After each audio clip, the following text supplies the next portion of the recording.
Hi guys, and welcome back to the channel. Today we're taking a look at my fire kits. And I say kits because I have two. I have an everyday carry kit that I keep in my get home / bug out bag. I've been known to throw it in the glove box. And this is the one that sees the most use. On the left here we have my canoe fire kit. Never leave home on a canoe trip, whether it be a day trip or a multi-day trip, without it. I keep obviously the fire kit and my wallet and phone in here. I've had this for quite a few years, and it's been wonderful. It's kept me dry on a couple of spills, if you know what I mean. So let's look at the Orca, the EDC bag, and I think I picked this up on Amazon. For probably $30 or $40, not too expensive. It's very rugged, thick nylon material. It has this mesh pocket on the outside, which I seldom use because the contents are so full, it's not a lot of room left for that. It has MOLLE webbing, so there's different types of options for attaching it to your bag. I have attached it to the outside of the bag a few times when it's been full and just didn't have the room. Heavy duty buttons on the back for the straps, as you can see. And yeah, so overall I've been pretty pleased with its performance. I mean, it's just a bag. So let's take a look at the contents and kind of give you an idea of what I carry. So here we've got quite a few contents here that some of it obviously doesn't necessarily fit in with a fire making kit, but I have the room, so just wanted to fill it up with things that I may need in the field. Okay, so obviously this is sort of like a little survival kit too. I mean, if I was doing a day hike, I could probably get away with just a couple of things, but this is something I'd like to keep in case of a bad situation. So obviously, and everybody will tell you when they're showing you their fire kit, the number one thing you want to have in there, and the first thing you want to reach for in a survival situation, is the old Bic lighter. You're going to expend the least amount of energy starting a fire with this. Now, if your materials are wet, if it's wet outside, the Bic lighter might not be the best option, but it's the first option that you want to reach for. So we'll just set things off to the side here. Also in the kit, the second thing I would reach for would be these waterproof matches. Now these things, I've used one of these. These things are great. You got a little bit of cotton there. So, you can, in a dire situation, you needed some sort of material to get a fire going. You have that. And you also have, there's a strike, the matches, and you also have an extra striker. So a nice little addition, fairly inexpensive. And I've lit one of these things, and let me tell you, it holds a flame for a good amount of time. So that would be my second option in a situation like that, are these little fireproof matches. Now, you have seen, if you've watched any of my videos, you know that I prefer to light a fire with a ferrocerium rod. And this is the one that I carry in this kit, and it's been really good. It's well used.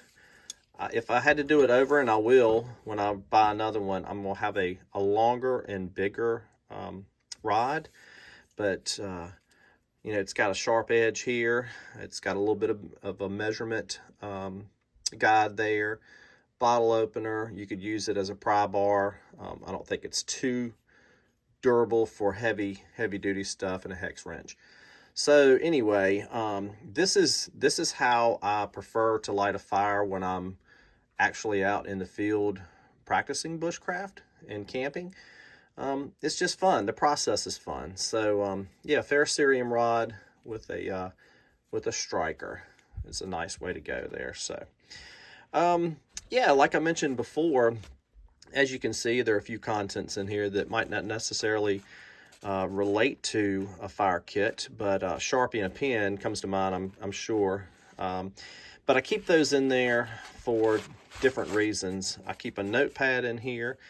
If I ever did get lost, I could use that for taking notes on coordinates and such. Also, paper burns pretty good too, so that's a thick little notepad with a lot of paper right there. So just another way to ignite if need be. You've seen me also use dryer lint before, and I don't use it every time I light a fire in the wild, but it does take a spark really nicely. On this side, you see a few pieces of fatwood. I just harvested this out from an old pine that fell a few years ago in the woods behind my house, close to the bushcraft camp. So that's a nice little thing to have in your pack. You know, I have it in plastic. I'm not a big fan of plastic, but it is a good way to keep this stuff right here dry if this kit gets wet. So keep that right there, stuff down in there. The blade I keep in here is just the QSP Parrot. And the reason why I keep this blade in this kit is because of the 90-degree spine. So I could use this on the Ferrocerium rod as well if needed. And not to mention, it's just a good little overall knife. Now, on a camping trip or a hike or a backpacking trip or something, I'm going to have a fixed blade on me, but not all my fixed blades have a 90-degree spine.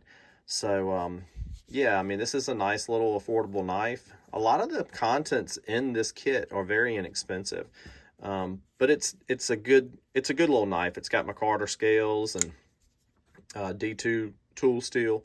So, like I said, it's a good one to keep as a backup in this kit.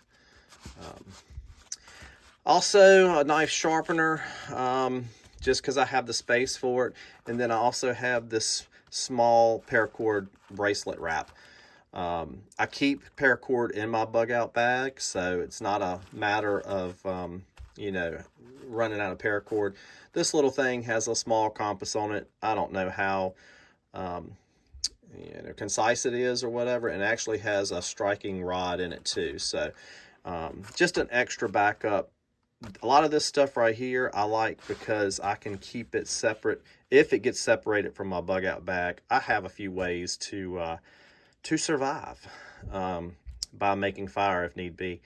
So yeah, so let's wrap it up on this and take a quick look at what we got going on in the canoe setup.